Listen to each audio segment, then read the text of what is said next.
الحمد لله كفى وسلام الذين اصطفى أما بعد. قال النبي صلى الله عليه وسلم: يقول الله تبارك وتعالى: يا ابن آدم تفرغ لعبادتي أملأ صدرك غنى وأسد فقرك، وإلا تفعل أملأ يديك شغلا ولم أسد فقرك،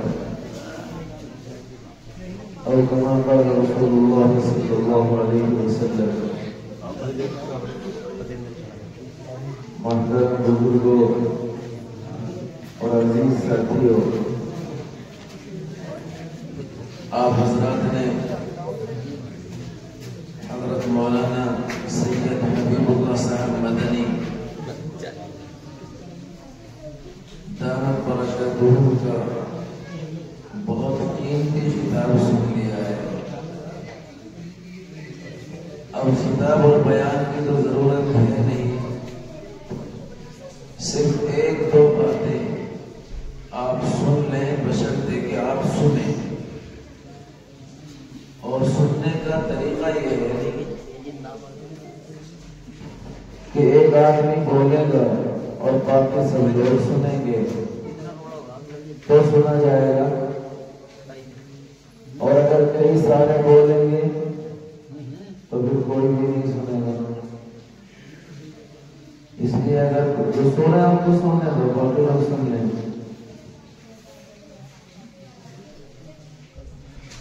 آقا مدنی تاجدار مدینہ شہنشاہ بطحہ محمد مصطفیٰ صلی اللہ علیہ وسلم یہ فرماتے ہیں کہ اللہ تبارک و تعالی اپنے بندوں سے ایک بات کا حکم کرتا ہے. اللہ فرماتا ہے: یا ابن آدم، او آدم کے بیٹے، تفرغ لعبادتی، تو میری عبادت کے لیے فارغ ہو جا، اپنے آپ کو میری عبادت کے لیے خالص کر لے.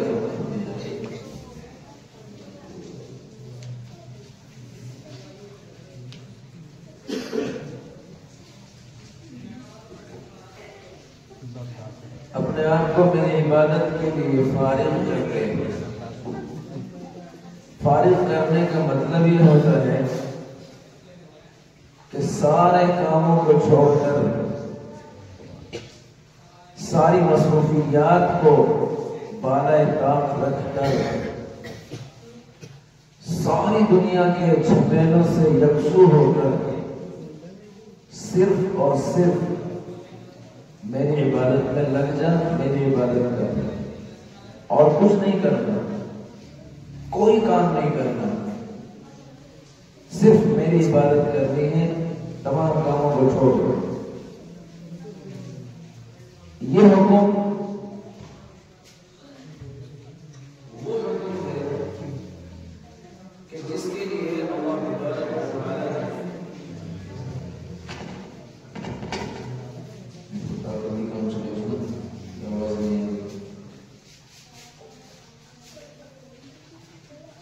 اللہ تعالیٰ نے جس کام کے لیے مجھے اور آپ کو پیدا کیا ہے،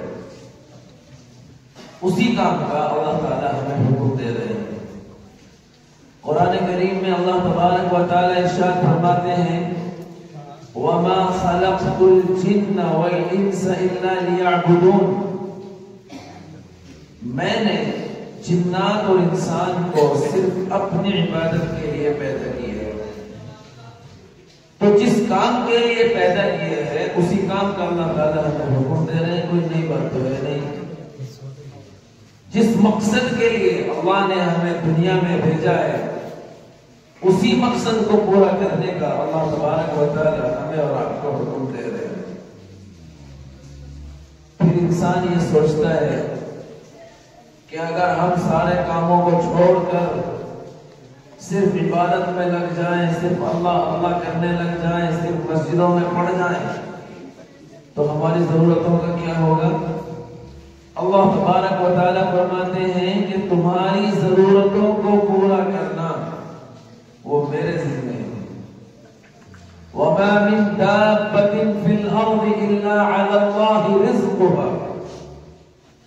اس روئے زمین کے اوپر جتنے بھی روح ہیں، جاندار ہیں، ان تمام کا رزق میرے ذمہ ہے۔ جب رزق بولا جاتا ہے تو عام طور پر کھانے پینے کی چیزیں مراد ہوتی ہیں۔ علماء تشریف فرما ہے، ملا جیون ایک عالم دین ہے، ان کی کتاب نور الانوار ہے جو درس نظامی میں پڑھائی جاتی ہے، سارے مولوی اس کو پڑھتے ہیں۔ اس میں انہوں نے لکھا ہے کہ رزق سے مراد یہاں پر صرف کھانا پینا نہیں ہے، بلکہ رزق سے مراد یہاں پر ضرورت کی تمام چیزیں ہیں۔ تو اللہ تبارک و تعالی نے ہماری ضرورت کی تمام چیزوں کو مہیا کرنا اور ہماری ضرورتوں کو پورا کرنا اپنے ذمہ لے لیا۔ ایک کام ہمارے ذمہ لگایا، وہ ہے اپنی عبادت، اور دوسرا کام یعنی ہماری ضرورتوں کو پورا کرنا یہ اللہ تبارک و تعالیٰ نے اپنے ذمہ لے لیا ہے۔ ہم نے معاملہ الٹا کر دیا، جو کام ہمارے ذمہ لگایا گیا تھا اس کو تو ہم نے چھوڑ دیا، نظر انداز کر دیا، پسے پشت ڈال دیا، اور جس کام کو اللہ نے اپنے ذمہ لیا تھا وہ ہمارے ذمہ تھا ہی نہیں، بلکہ ذمہ تو کیا وہ ہمارے بس میں ہی نہیں تھا۔ ضرورتوں کو پورا کرنا ہمارے بس میں نہیں، یہ تو اللہ کا کام ہے۔ تو جو کام ہمارے بس میں ہی نہیں تھا، ہم سارے کے سارے اس کے پیچھے دوڑنے لگے، سب اس کے پیچھے پڑ گئے۔ نتیجہ یہ ہوا کہ جو کام ہمیں کرنا تھا وہ ہم نے کیا نہیں، اور جو ہم سے ہو ہی نہیں سکتا تھا اس کے پیچھے لگے رہے، تو پھر نہ وہ کام ہوا اور نہ یہ کام ہوا، کوئی سا بھی نہیں ہوا، سارا ہی معاملہ خراب ہو گیا۔ آقا مدنی محمد مصطفیٰ سرزور سے بولو صلی اللہ علیہ وسلم فرماتے ہیں کہ اللہ تعالیٰ یہ ارشاد فرماتا ہے کہ تم اپنے آپ کو میری عبادت کے لیے فارغ کر لو، خالص کر لو، اور کوئی کام نہ کرو۔ اگر تم ایسا کرو گے تو میں تمہیں دو انعام دوں گا، دو انعام تمہیں دیے جائیں گے۔ پہلا انعام یہ ہوگا کہ املأ صدرک غنا، میں تمہارے سینے کو مالداری سے بھر دوں گا، تمہارے دل کو مالدار بنا دوں گا۔ اور ایک دوسری روایت میں اللہ کے نبی صلی اللہ علیہ وسلم ارشاد فرماتے ہیں ان الغنا غنا النفس، مالداری تو اصل دل کی مالداری ہے۔ روپیہ پیسہ جمع ہو جانا، مال و دولت کا اکٹھا ہو جانا، بنگلے اور گھوڑے اور گاڑیوں کا مہیا ہو جانا، اس کو مالداری نہیں کہتے۔ اصل مالداری تو دل کی مالداری ہے۔ یہ آقا مدنی صلی اللہ علیہ وسلم ارشاد فرما رہے ہیں کہ جو اصل مالدار وہ ہوتا ہے جو دل کا مالدار، جو آدمی دل کا مالدار ہوتا ہے اس کے پاس چاہے دنیا کی دولتیں تھوڑی سی بھی ہو، وہ ان سے خود بھی فائدہ اٹھاتا ہے، اللہ کے بندوں کو بھی فائدہ پہنچاتا ہے، اور آخرت میں بھی اپنے لیے کچھ نہ کچھ جمع کر لیتا ہے، جس کا دل مالدار ہوتا ہے۔ اور جس کا دل مالدار نہ ہو، دل غریب ہو، چاہے اس کے پاس قارون کا خزانہ جمع ہو جائے، وہ نہ تو اس سے خود فائدہ اٹھاتا ہے، نہ دوسروں کو فائدہ پہنچاتا ہے، نہ اللہ کی راہ میں کچھ دیتا ہے۔ وہ تو ساری زندگی اس مال کو جمع کرنے، اس کا پہرا دینے، اس کی حفاظت کرنے کی ٹینشن پال کر دنیا سے چلا جاتا ہے، خالی ہاتھ کچھ لے کر نہیں جاتا۔ جو دل کا مالدار تھا، تو اصل مالداری دل کی مالداری ہے۔ ابھی کچھ دنوں پہلے سعودی عرب کے عربی اخبار میں خبر چھپی، ایک آدمی تھا مالدار بہت، اربوں خربوں ریال کا مالک، اور اولاد نہیں تھی۔ جب اس کا انتقال ہوا تو اربوں خربوں ریال چھوڑ کر چلا گیا۔ اولاد چونکہ نہیں تھی تو شریعت کے اور قرآن کے ضابطے کے مطابق اس کا سارا مال و دولت اس کے رشتہ داروں میں، اس کے بھائیوں میں، اس کے چچاؤں میں، جو بھی اس کے رشتہ دار تھے ان میں تقسیم کر دیا گیا۔ تقسیم کرنے کے بعد کسی نے ان سب سے کہا کہ بھائی دیکھو یہ مال و دولت تو اسی کا تھا، تمہارا اس میں کوئی حق نہیں تھا۔ وہ بیچارہ سارا کا سارا چھوڑ کر چلا گیا، سارا تمہارے حوالے کر کے چلا گیا، اپنے ساتھ کچھ نہیں لے کے گیا، تھا تو اسی کا۔ لہذا تم سب ایک کام کرو، اکٹھے ہو کر تم اس کے ہی سارے ثواب کے لیے اللہ کا ایک گھر تعمیر کرا دو، ایک مسجد بنوا دو، تاکہ اس بیچارے کو ثواب ملتا ہے۔ اسی کا تھا، اسی کے پیسے سے بنوا دو، اپنے پاس سے تو کچھ دینا ہے نہیں، اسی کے پیسے سے ایک اللہ کا گھر بنوا دو تاکہ اس بیچارے کو ثواب ملتا رہے۔ انہوں نے کہا کہ ہمیں پیدا کرنے والے کی قسم، اس آدمی کے نام پر ایک ریال بھی خرچ نہیں کریں گے، ایک ریال بھی نہیں دیں گے اس آدمی کے لیے۔ کسی نے پوچھا کیوں بھائی، ایسا کیوں، کیا وجہ ہے؟ تو انہوں نے بتایا کہ جب تک وہ زندہ رہا اس نے ساری زندگی کبھی ایک ریال ہمیں قرضہ بھی نہیں دیا، ہمارے کسی کام نہیں آیا۔ جب وہ ہمارے کام نہیں آیا، اب دنیا سے چلا گیا، ہمارے اوپر کیا احسان کیا، شریعت نے ہمیں مال و دولت دیا ہے، جب وہ ہمارے کام نہیں آیا تو ہم بھی اس کے کام نہیں آئیں گے، ایک ریال بھی اس کے نام پر خرچ نہیں کریں گے۔ دل کا مالدار نہیں تھا، دنیا کا مال و دولت بہت تھا، دل کا غریب تھا۔ نتیجہ یہ ہوا کہ اس سارے مال و دولت سے نہ تو خود فائدہ اٹھا سکا، خود بھی استعمال نہیں کیا۔ اگر خود استعمال کیا ہوتا تو جمع ہی کیوں ہوتا، اکٹھا ہی کیوں ہوتا؟ اگر خود استعمال کیا ہوتا، فائدہ اٹھایا ہوتا تو اتنا سارا جمع ہی کیوں ہوتا؟ ایک بڑھیا کہنے لگی کہ ہمارے گھر 12 سال کا سرکہ رکھا ہوا، سرکہ جانو بھائی، ہمارے ساتھ ہمارے گھر 12 سال کا سرکہ رکھا ہوا ہے۔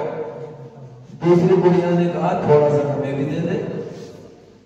کہنے لگی اگر دیتی تو رکھا ہوا ہی کیوں ہوتا، اگر دیتی کسی کو تو رکھا ہوا ہی کیوں ہوتا؟ تو وہ آدمی بھی اگر استعمال کرتا، فائدہ اٹھاتا تو جمع ہی کیوں ہوتا؟ خود بھی استعمال نہیں کیا، کسی دوسرے کے بھی کام نہیں آیا۔ اگر دوسروں کے کام آیا ہوتا تو آج ہی بھی اس کے نام پر کچھ نہ کچھ خرچ کرتے، اس کے سارے ثواب کے لیے کچھ نہ کچھ اللہ کی راہ میں دیتے اور اس کا فائدہ اس کو پہنچتا۔ دوسروں کے بھی کام نہیں آیا، خالی ہاتھ چلا گیا، ساری زندگی ٹینشن لے کر چلا گیا۔ اور ظاہر ہے جب رشتہ داروں کو ایک چوندی اس نے نہیں دی تو اللہ کی راہ میں تو کہاں دیا ہوگا؟ دنیا میں بھی پریشان، گیا بھی خالی ہاتھ، آخرت میں بھی کچھ فائدہ نہیں ہوا، اور آخرت میں ان کا کیا حال ہوگا؟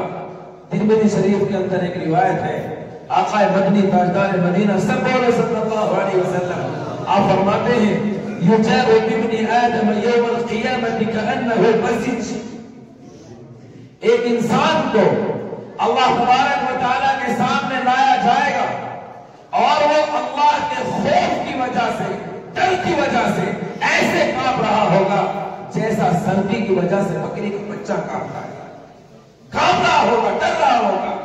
پروردگار عالم فرمائیں گے او میرے بندے انعمتک وخولت علیک ارنی ماذا قدمت، میرے بندے میں نے تجھے دنیا میں بڑا مال دولت عطا کیا تھا، بڑی نعمتیں میں نے تجھے دی تھی، بتا تو نے یہاں آخرت کے لیے کیا بھیجا، اپنے کھاتے میں کیا جمع کیا؟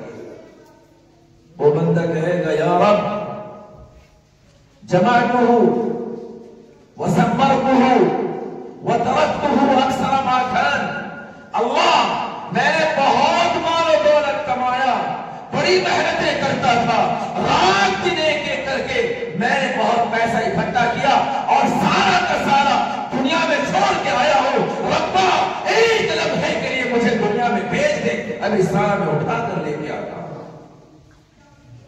اللہ فرمائیں گے اب دنیا میں جانے کا وقت نہیں، ہمارے اس ملک کا قانون یہ ہے کہ یہاں جو آ جاتا ہے وہ واپس نہیں جاتا، اب دنیا میں واپس نہیں جا سکتے، کوئی دنیا میں یہاں سے جانے کے بعد واپس نہیں آیا۔ اللہ پھر فرمائیں گے انعمتک وخولت علیک ارنی ماذا قدمت، بڑی نعمتیں میں نے تجھے دی تھی، بڑا مال و دولت عطا کیا تھا، بتا تو نے میرے راستے میں کیا جمع کیا، کیا خرچ کیا۔ وہ بھی یہی کہے گا اللہ ایک لمحے کے لیے بھیج دے، ایک سیکنڈ کے لیے دنیا میں جانے دے، ابھی سارا اٹھا کے لے کے آتا ہوں۔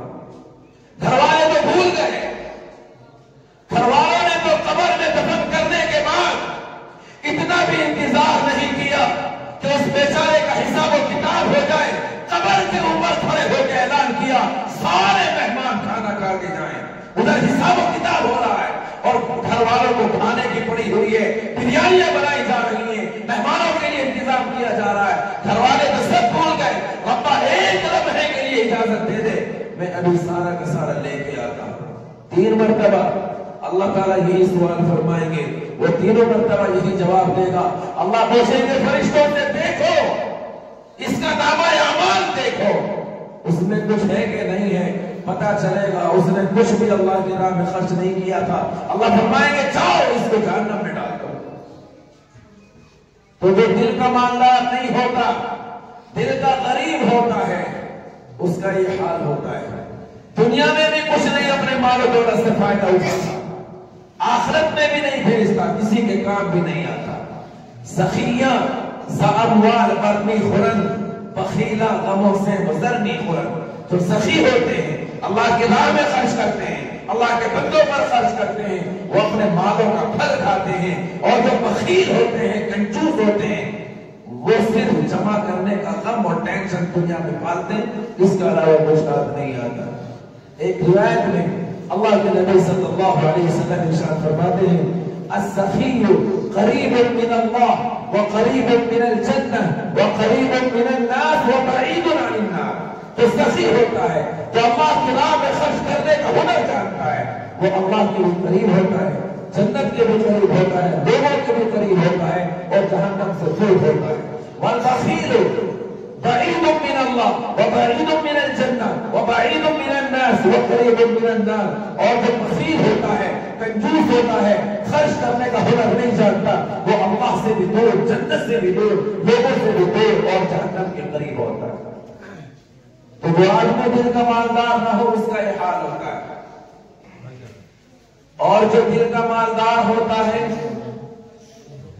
وہ اپنے مال سے خود بھی فائدہ اٹھاتا ہے، اچھا کھاتا ہے، اچھا پہنتا ہے، ساری زندگی اپنے پیسے کا ان سے فائدہ اٹھاتا ہے، لوگوں کے بھی کام آتا ہے، اللہ کی راہ میں جمع کرتا ہے، یہاں بھی مزے وہاں بھی مزے، تو دل کا مالدار ہوتا ہے۔ حضرت موسیٰ علیہ السلام کے زمانے میں ایک بیچارہ آدمی، غریب آدمی، کمزور آدمی، کھانے کے لیے لالے پڑ رہے ہیں، بھوکا مر رہا ہے،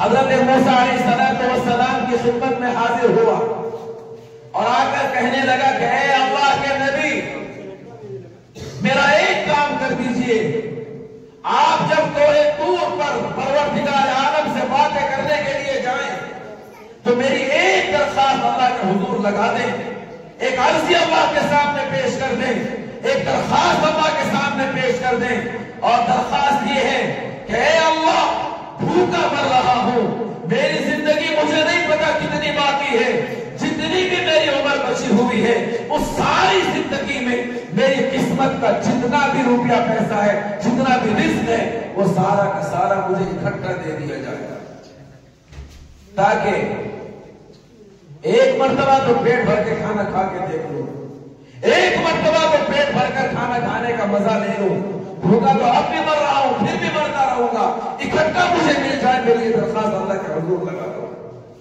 حضرت موسیٰ علیہ السلام نے درخواست لگا دی، درخواست منظور بھی ہو گئی۔ جتنا اس کی قسمت کا تھا سارا مل گیا، اللہ نے اکٹھا دے دیا، وہ لے کر چلا گیا۔ کچھ دنوں کے بعد، سال دو سال کے بعد حضرت موسیٰ علیہ السلام کو اس بندے کی یاد آئی۔ حضرت موسیٰ علیہ السلام کے دل میں خیال آیا کہ اب دیکھنا تو چاہیے اس بندے کا کیا حال ہوا جس نے اپنی ساری قسمت کا، ساری زندگی کی قسمت کا سارا رزق اکٹھا لے لیا تھا، اب وہ کس حال میں ہے، اب کیا گزر رہی ہے، ذرا دیکھنا تو چاہیے۔ یہ خیال دل میں لے کر حضرت موسیٰ علیہ السلام اس کے گھر کی طرف گئے۔ جا کے دیکھا عالی شان محل، شاندار بنگلہ بنا ہوا ہے، اور شاندار بنگلے میں عالی شان صوفے اور گدوں پر بیٹھا ہوا ہے، سامنے دسترخوان لگا ہوا ہے، لوگ آتے ہیں، کھانا کھاتے ہیں، بھوک مٹاتے ہیں اور چلے جاتے ہیں، کوئی روک ٹوک کرنے والا نہیں۔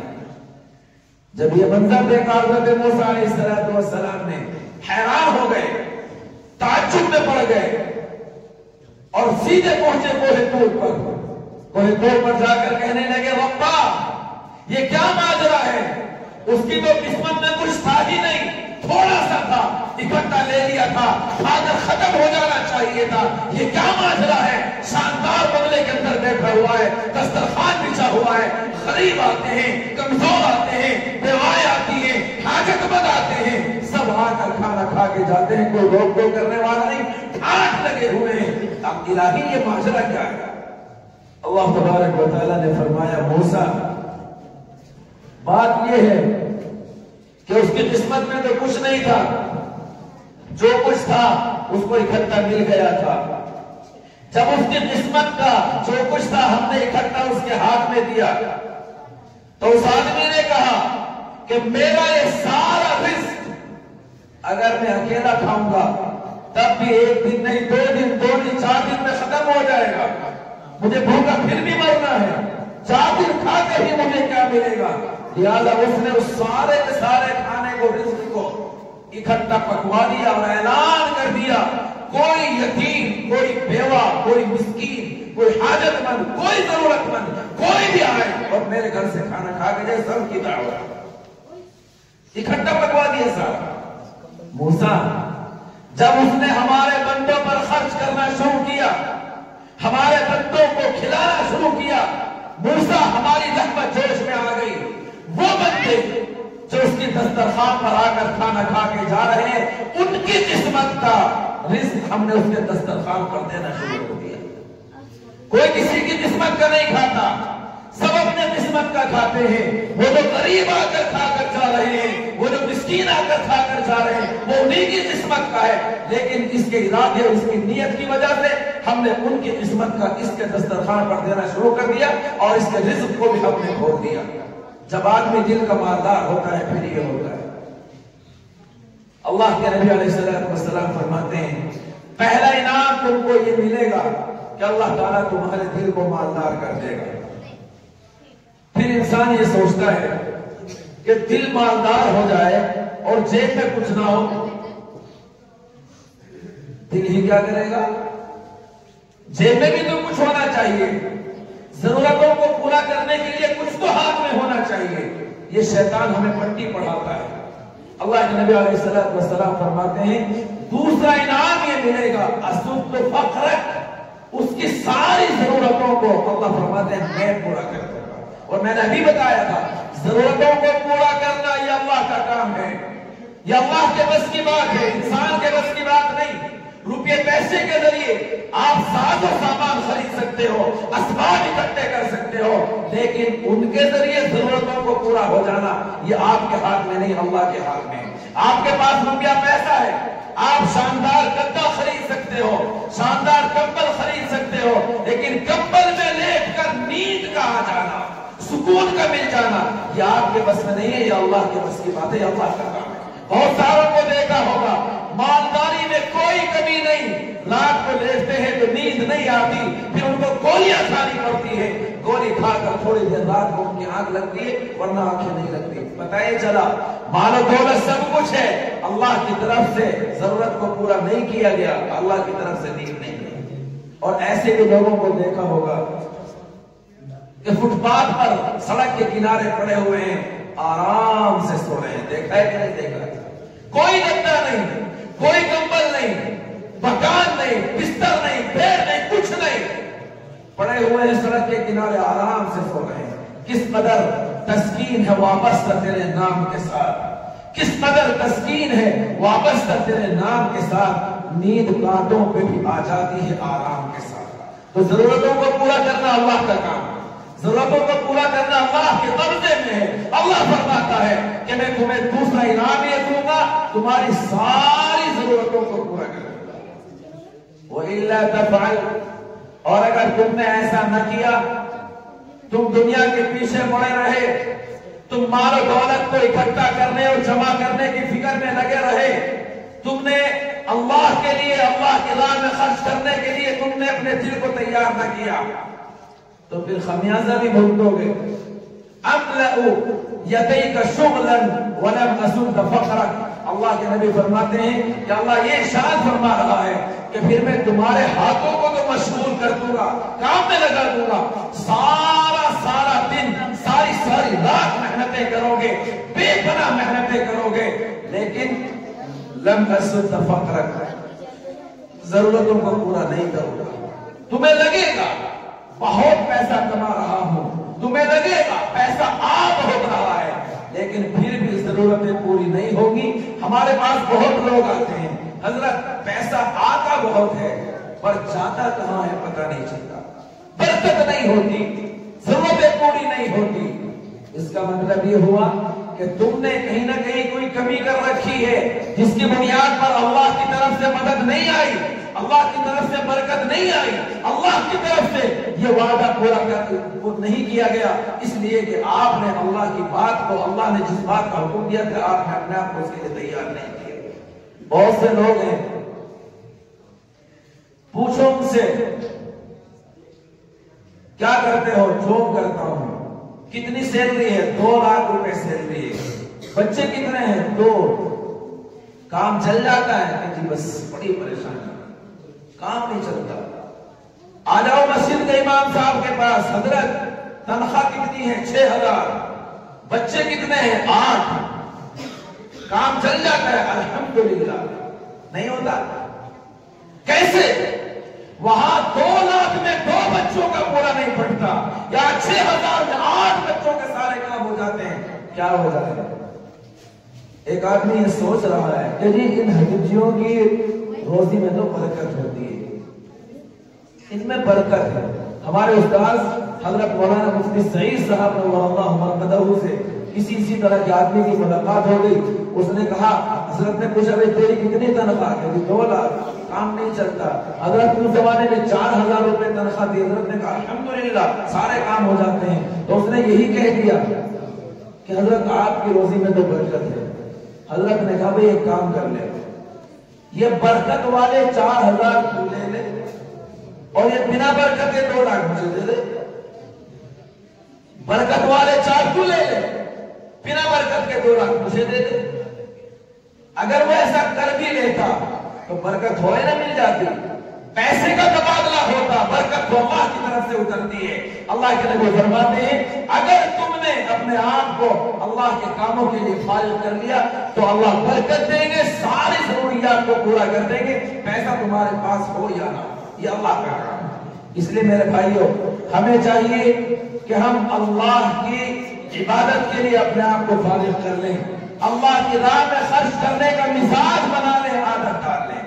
اگر ہم یہ چاہتے ہیں کہ اللہ ہمارے جسم میں برکت دے، ہماری ضرورتیں پوری ہوں، اور اگر آپ یہ چاہتے ہیں کہ ہم اسی طرح دنیا کے پیچھے دوڑتے رہیں تو بس دوڑتے رہیے، کچھ بھی نہیں کرنا ہے. ابھی حضرت مولانا سلمان صاحب بجنوری کل ایک جگہ بیان کر رہے تھے، وہ کہہ رہے تھے کہ جب بھی مجھے پیسے کی کچھ تنگی محسوس ہوتی ہے تو میں فوراً صدقہ کرتا ہوں. اب ہم نے تعجب سے دیکھا، ایک طرف تو تنگی ہو رہی ہے، آپ کہہ رہے صدقہ کرتا ہوں. کہنے لگے اسی چکر میں کرتا ہوں کہ اللہ دے گا، اسی چکر میں کرتا ہوں کہ مجھے کچھ ملے گا. اور پھر وہ فرماتے ہیں کہ کئی بار ایسا ہوتا ہے کہ میں اس ہاتھ سے دے رہا ہوتا ہوں، اسی وقت میں اس ہاتھ سے کوئی میری جیب میں اس سے بھی زیادہ پیسے ڈال کے چلا جاتا ہے، اور وہی ہوا جلسے میں جلسے والوں نے چندے کا اعلان کیا، سب سے پہلے مولانا نے نکال کے دیا. پھر انہوں نے بتایا کہ جو میں نے دیا تھا وہ تو کئی لوگوں نے دیکھا، لیکن بدلے میں جو مجھے ملا وہ کسی نے نہیں دیکھا.